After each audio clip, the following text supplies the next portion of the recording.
Kosher Wine Podcast with Dr. Kenny Friedman and Rabbi Yisroel Bernath. Hi everyone, and welcome to the Kosher Wine Podcast. Tonight, I'll just give you a picture of where we are. We're right now sitting in the middle of Napa Valley, the OneHope Winery. We're looking at the stars. It's about almost 11 o'clock at night. The stars are above us. There's a beautiful fire in front of us. We're sipping a Mayacamas Cab 2016, and I have a really special guest for you this episode. Probably somebody you don't know, but you're going to get to know him. If you've had a Napa wine in the past 20 odd years, if you have enjoyed the kosher world of Napa, it's probably because this man made it. And it's really an honor to have Dan Levin here on the Kosher Wine Podcast. And Dan, welcome. Thank you. I think that was too grand an intro to be honest. So Dan, you make the kosher runs for Marciano and for Mayacamas for many years, and OneHope, Yes. and Napa Valley Reserve. Right. Yeah. Am I missing any? No, that's about it. I know maybe you have others in the works. Some other things, yeah, we can get to that. And I and many others don't know how much we are to be grateful to you for making these world-class Napa wines accessible and available to us. Well, I think I need a drink. Hang on. L'chaim.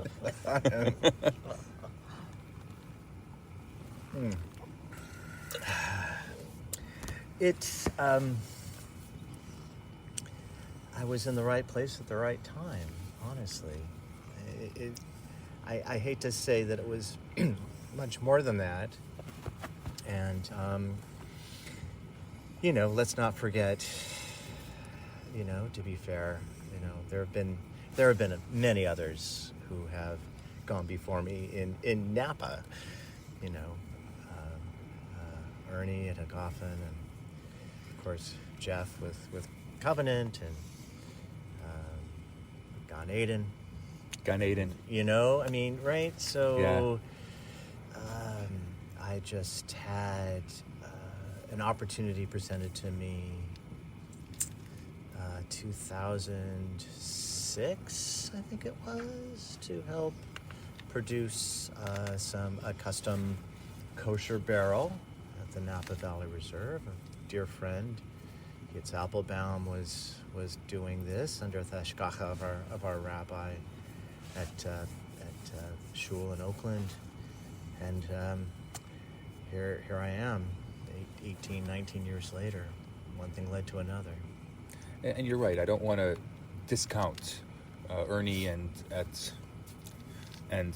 Jeff and Jody, and of course Gan Eden and what came before you. But you have made world class the Napa wines that people know as Napa wines available to us, and that is really something special. I want to hear it. So what's the origin story? So it starts 2006. How does this all happen? Well, how does it happen?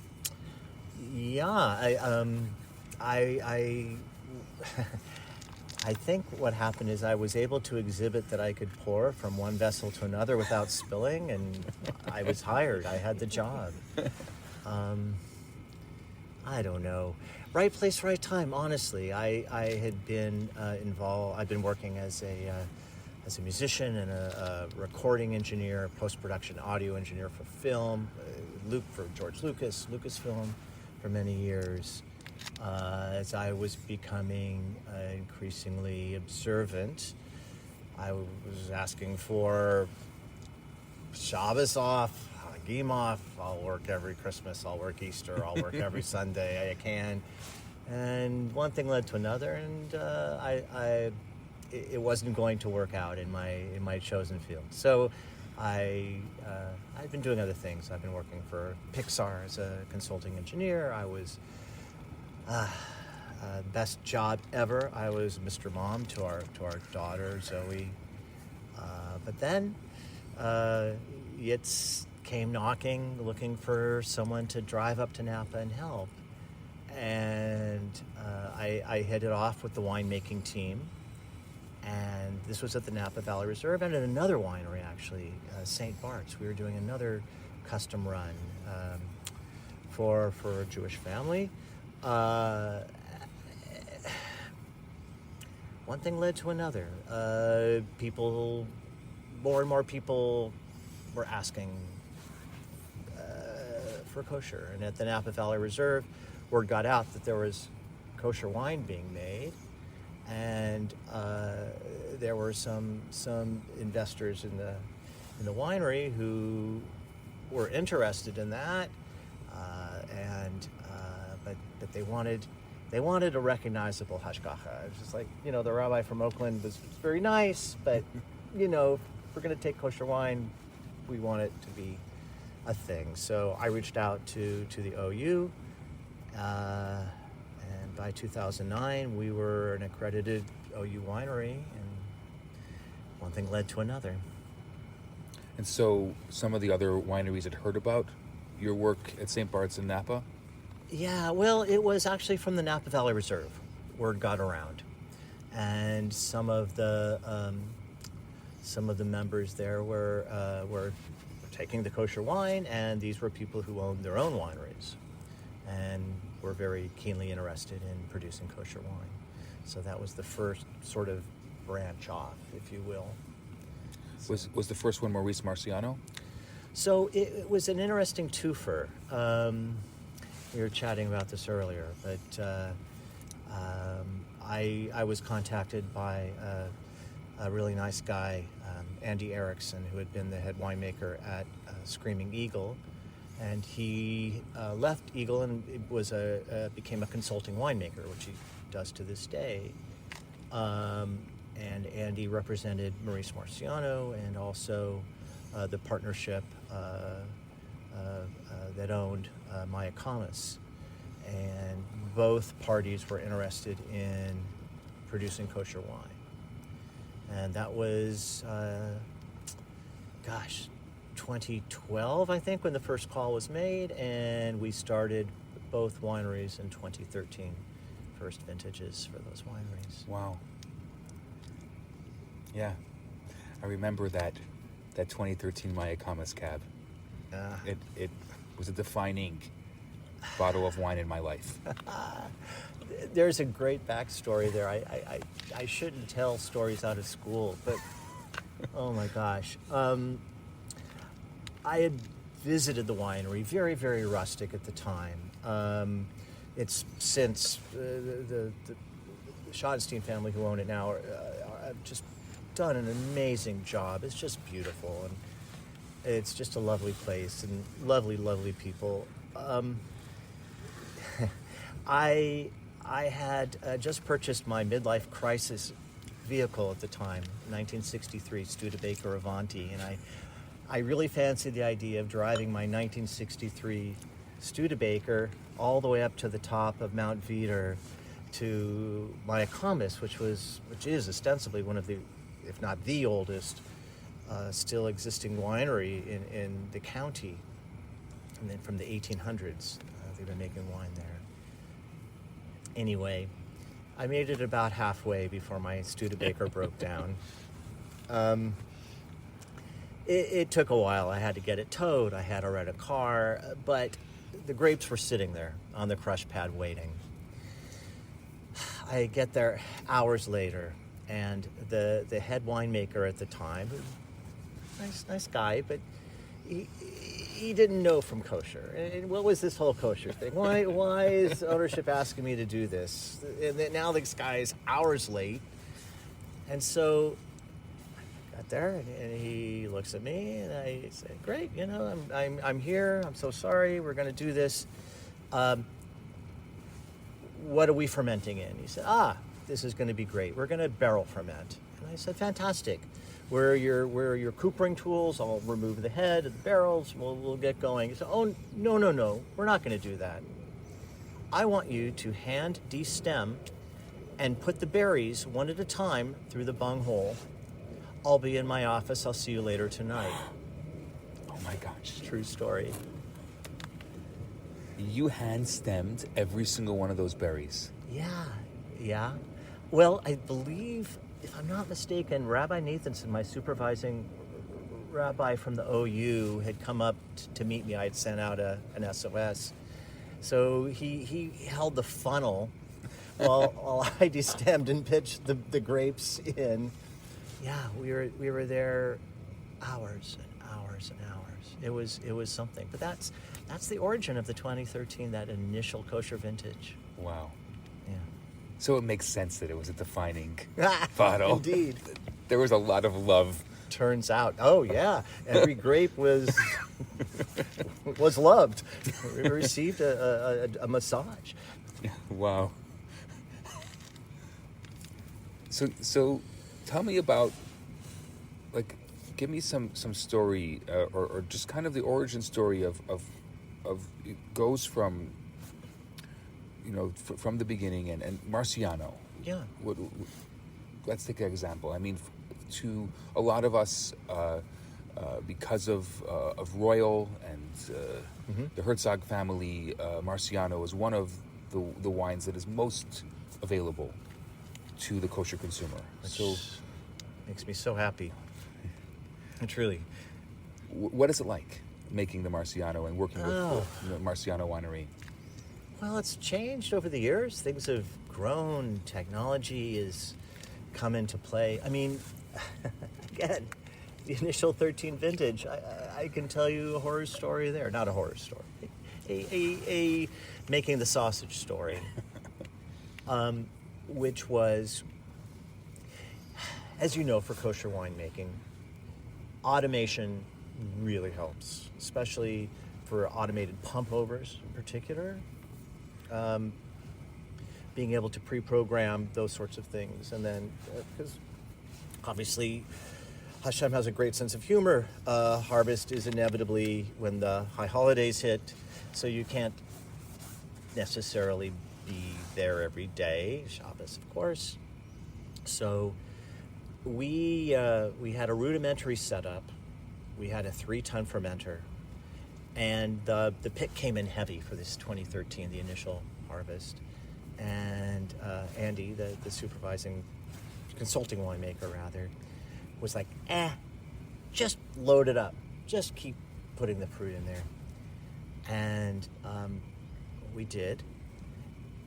And over the course of fermentation, the cap comes up, and the irrigator bar. Am I getting too technical? Should I be explaining these things? This. Okay. The irrigator bar, which spins and to the pump overs, became engulfed with fruit. The cap came up to the lid, and it started pushing out and coming up.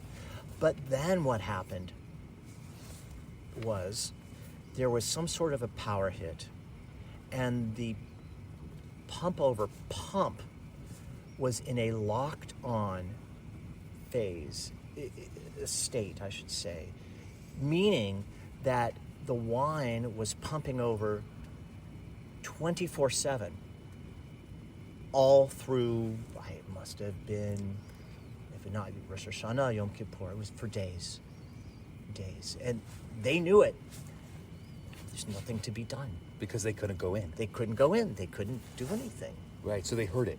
They heard it. They knew it was going on. And they were like, what do we do now? But to their credit, the head winemaker's most lovely man ever, Morgan Morez, I love Morgan, was like, this is great. It's kosher. Let's see what happens. And you know what? The wine, that initial vintage was great. Everything that could go wrong kind of went wrong, and yet. And, over the years, it was the standing joke, and it still is at the winery. It's like, kosher is just kind of always better in a way. It's like, why is this? It's crazy. But they joke, your God's better than our God. Anyway. But that's amazing because, and I've said this so many times, that if you want to connect to a land, if you want to connect to Hashem, if you want to really, and I think to a certain extent that's why we use wine in all of our celebrations. That's why we bless wine. That's why we make traditional wine, because you cannot connect to the elements Right. No. in a better way than wine. I so agree. And you can take all of your, no offense to anybody, but you can take your stack of UC Davis textbooks and binders and charts and graphs. At the end of the day, there is something magical, holy, that exists. And sometimes, try as you might, it's going to come through. Yeah. And as a winemaker, I mean, my goal certainly is to just stand back and not get in the way and let it come through. There have been notably vintages of Punta Cana that the kosher has been better than the non-kosher. I mean, this is not unique. Right. It's known. Yeah, and we've theorized, we've talked about it, we've actually done chemical analyses and things over the years, and there is really something to just leaving it alone, rather than sampling the tank every few hours, or to see where your bricks are and your temp is, rather than checking for your free sulfur, every whatever. Sometimes just let it be. I don't know. I was surprised to hear that the output at Marciano is over 50% of it is kosher. Not over, but 50%. Yeah. Or some years maybe a little less, but certainly within a barrel. It's been neck and neck for, maybe for the last 6 years, 7 years, something like that, 7 vintages. Yeah. And so because it's on the Napa Valley tour, so people are just going there and having Napa Valley wine and finding out, it just happens to be kosher. Right, indeed. And I mentioned to you before that one of the prior tasting room leads used to present the kosher wines to the non-kosher clients as just an alternative cab from the winery, and more often than not they were choosing the kosher over the not, or whatever. But I mean, the beauty is, at this point there is no difference. There never needed to be a difference. I mean, for us, I've never smelled or tasted a non-kosher bottle of wine. So for me to hear that, it's very reassuring that I have access, right? I can sit and enjoy a wine in the same way that anyone else can, and the access, and I'm blown away by it. And that's what makes, for me, this conversation so powerful, is that there's no way that we could do that. Years ago, we couldn't dream of this. Yeah. No, I understand. Believe me, I understand. It's, I think that was one of the great motivators for accepting my friend Yitz's invite and challenge to sort of take this up and do it. When I got the call from Andy Erickson, I was like, I don't know. I could be doing other things. And Yitz was like, no. You need to do this. This is a big step. And he was absolutely right. Have you noticed and seen the shift in all of these years that you've been doing this? How today we're at the precipice of this whole new world of kosher wine? Are you noticing it yet? Yeah. Of course I am. I think also I noticed it with Israeli wines as well. I think one of the first, I don't remember what year it was. We were at Avi Ben, the wine store, Jerusalem. Yeah. And I had a Makpelah, I remember, and I was like, wait a minute, what? It was mind shifting, and my first bottle of Seagal's unfiltered, and on, and this was like, okay, we're getting there. This is really incredible. Yeah.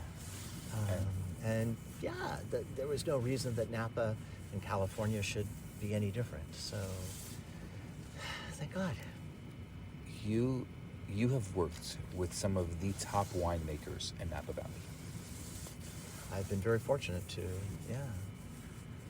What is it like? I mean, some of the people who, like, they're legends, some of the winemakers you've worked with. If I could be really, really honest with you, I think it's aside from the kashrus and this sort of the quest, you know, they're all, to an individual, just lovely people and so respectful and so into, oh, kosher, I don't know anything about it, let's try it. What a great opportunity. So they love the challenge. Yeah, some more than others. Morgan, the head winemaker at Marciano back in the day, oh my gosh, every day it was like he was peppering me. It was like we had a harusa going on. He was like, okay, okay, I know we can do this. We can't do that. What if we did this? Unbelievable. And every opportunity that he had to honor and increase the magnitude of kashrus, he jumped at it. I mean, for instance, wine barrels, typically the heads, when the cooperage makes the barrels, the heads there's a flour paste that's applied, and the heads are set in, and then the hoops are set, blah, blah, blah, blah, blah. It's a minimal amount, it's there. But, explaining to Morgan about kosher Pesach, what do we do, what we can't do, blah, blah, blah. Immediately he was like, wait, there's flour potentially here in the heads. It could potentially get in. Now, most wineries, it's, kosher wine, it's not really talked about.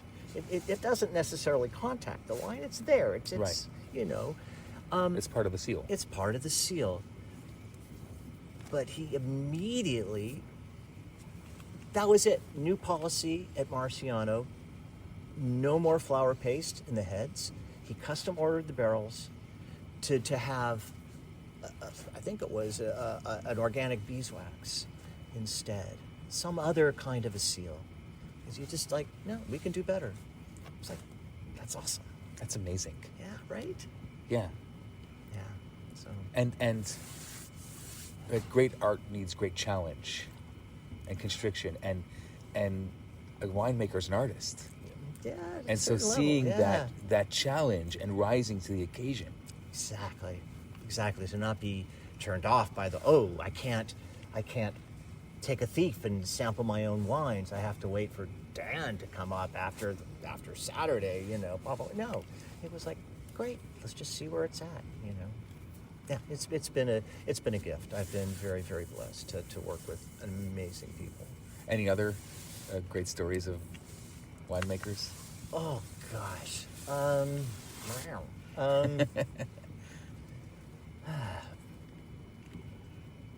That was a great story. Yeah, I'm trying to think. There have been many trials and tribulations over the years, that's for sure. Nothing that I can talk about. How's that? Okay, that's fair. Okay.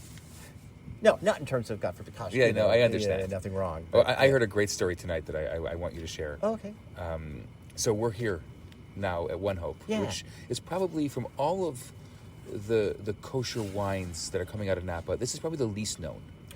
For sure, which is why I'm grateful that you're here, because I felt that, it would be great to talk about it and get the word out. Yeah. And it's amazing. There's something really special, and I had an opportunity to taste your 21 Cab, which I was so surprised to see and so happy to see that you put your name on it for the first time. Well, that was Jake Klobberdan's. That was all the OneHope team. I came into this kicking and screaming. No. It's not. It has nothing to do with me. Nobody knows who I am. It's not about me. It's about the wine. But that was there. It was special to see after all these years, and your humility and people don't know who you are, and people don't know that you're the one that's making the wine. And to see your name there and your signature on this bottle that I had tonight was something really special. Gulp. All right. Well, again, you're kind. Thank you. I maintain, and I don't mean to sound weird or what have you, but it's not about me. I mean, it's not. Well, but if you're making wine, it's not about you, but it is about you. I guess so. I just never saw it that way.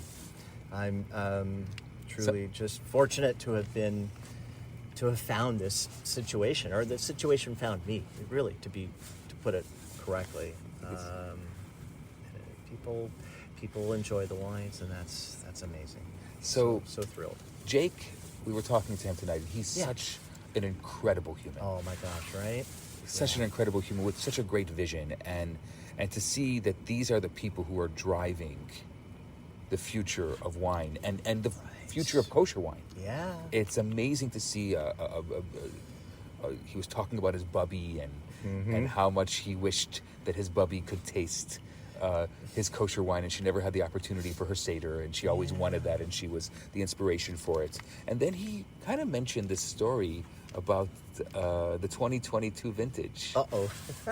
Yeah. And I thought that was amazing. I want to hear it from you. Oy. Okay. Well, what was I doing? What was happening? I was aerating the tank. This was the tail end of fermentation. And sometimes, you get off-putting smells, flavors in a ferment. I was just draining the tank out of a large 3-inch valve into a sump through a screen, pumping it back out, blah, blah, blah, blah, blah. I was standing right there by the valve, my back to the tank, talking to the assistant winemaker, when the head winemaker at the time was in the next room, and what happened? What did she say? She smelled the aromas coming out, and she was so excited. It smelled so good. She had a Dixie cup. She'd been drinking water, and I didn't see her. She came behind me, and she could not have put the cup in the stream of wine. It's 3 inches of fluid shedding out, right? I mean, under pressure. She just caught some splashes. I saw it in my peripheral vision. And at the same time, I saw the look of horror on the assistant winemaker, literal horror. And I turned, but, a teaspoon, a tablespoon, 10 mils, whatever had been captured in that Dixie cup, and pulled away. And then it hit her what she had done. And I said, it's okay. Don't worry about it. It's all good. Continue doing that. But this is under the hashgacha of the Starke here. Called our supervising rabbi, who talked to the head at Starke, and we're so sorry, but the wine is no longer kosher. So that was,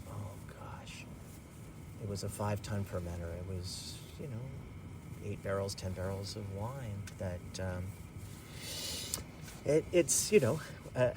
Jake, just tonight I learned, they kept it as a varietal. It's bottled and sold, but it's not kosher. He said that we enjoyed it, and he was so proud to say that, which is beautiful. And that's what it takes to make kosher wine. Yeah. I'll be honest, that was the only time in my career where something of that magnitude happened. But sadly, reality is when you're making kosher wine in a non-kosher winery, you really need to be on your guard. Things happen. Yeah. I've always wondered about that, because here are these world-class winemakers who cannot touch their wine. Right. I know, it's not simple. And here there are world-class winemakers. Oh, absolutely. Yeah, actually, I hate name dropping, but one of the winemakers here is Rob Mondavi of the Mondavi family. And just like Morgan, he has that halakhic mind. He's such a beautiful guy. And he was like, okay, Dan, he comes up to me with questions like, okay, I know I can't touch your wine, but what if you're touching wine? Can I touch you? I don't know, Rob. That's a great question. I think you can, but we're all right. But thank you for asking. It's no. Everybody is just so respectful, and they get it, and it's okay. Nobody is. Thank God, nobody is put off by it, and here we are. All these years later. I think even more so. They love it. Yeah, I would say. And for them, it exposes their wine to a whole new world of people who can enjoy it, like myself. Right? Yeah. That was a concern, not a concern. Well, a concern. When I first got into this, it's like, oh, okay. I mean, I can see making custom barrels for a client, sure. But we're making wine to sell retail, kosher wine. Who's going to buy it? Who's going to know? But it seems it's worked out. I think it has. What do you have to share? What is if I had to ask you, after all these years of making wine, and you had a message or a story or some kind of nugget, an outcome that why the wine found you, and I love that you said that. No, it's true. But now that the wine found you, and you have now immersed yourself so beautifully in the world of winemaking and kosher wine, do you have anything that is your outcome? Oh gosh. I'm going to sit here and go blank. I am constantly amazed meeting people such as yourself who know of these wines and seemingly appreciate these wines. To me, it's such a gift. It's such a blessing. I mean, I was happy to help out my friend Yitz way back when, and it was a great honor to work with these great winemakers. I mean, I had no formal training in vinification or cellar work. It all just was picked up on the job. That just reminded me of a story, though. No, I just feel very blessed. I hate to kind of... You don't want to tell a story? Not have anything profound. Oh, I could tell you the story. I'd love to hear the story. Oh, well, this was my great opportunity to take all of my recording studio and electrical engineering training and apply it to winemaking. So that's one thing about winemaking. It's an all-in affair. I mean, in the course of a vintage, you need to be fairly decent chemist, carpenter. You need to be physically able to schlep and lift heavy things. And you also, I believe, to be a good winemaker, you need to have a sensitivity and a humility to pay attention to something that many feel is inanimate, but in fact is anything but. So, I mean, as silly as it is, I mean, when I cut off the cable ties, the double seals off of a barrel, I don't just pop off the bung. I mean, I just gradually rock it back and forth. I mean, it's a living thing. It's like, you don't want to wake your baby up like whap. It's like you rub the back, you pet the kepi. That's just how I approach it. I don't know. Anyway, this story. We were in the middle of harvest and things were running late, and the destemmer, giant oscillus destemmer, you know what that is, broke. It just stopped. And this was 2013, my first vintage. It was before the pump over pump went bad. The destemmer during harvest went bad. It sounds like it was a series of unfortunate events that year. It was just crazy. Anyway, they didn't know me from Adam, but I asked Morgan, the head winemaker, said, by any chance do you happen to have the schematics for the device? He looked at me and he said, well, in fact, I think I do. Hang on. And he went into his office and he shuffled around. He came back out with the binder, but because of my training as a recording engineer and all of that, I was in short order able to figure out where the error was, and with a paper clip, we short-circuited. We made a jumper and short-circuited a failed sensor, and got the destemmer working again. Which I thought, it's like, here we are doing their first kosher run, and it's a full-service facility here. We come in, we make the wine, we fix the equipment, we're good. So, I don't know. I just always enjoyed that, being able to do that. I felt like I put on my little cape at the moment and saved the day. I mean, nobody cares, but No, but it was fun. whatever you had known before, you had to use now. Like you said, it's so all comes to play. Yeah, Wow. you get to draw on everything from your life, I think. And if you can, then it's for the better. I think so much of the world of hashgacha pratis, Yeah, things yeah. that are divinely ordained, and like you happen to have that skill and you happen to be there, and the grapes are going to go bad. It's not like you can wait too long. No. In fact, yes. yeah. The clock was running down. What are we going to do? Yeah. Totally. It's really special to spend this time with you and to learn and to glean from you, and thank you very much. Thank you for your interest. I'm humbled. Thank you.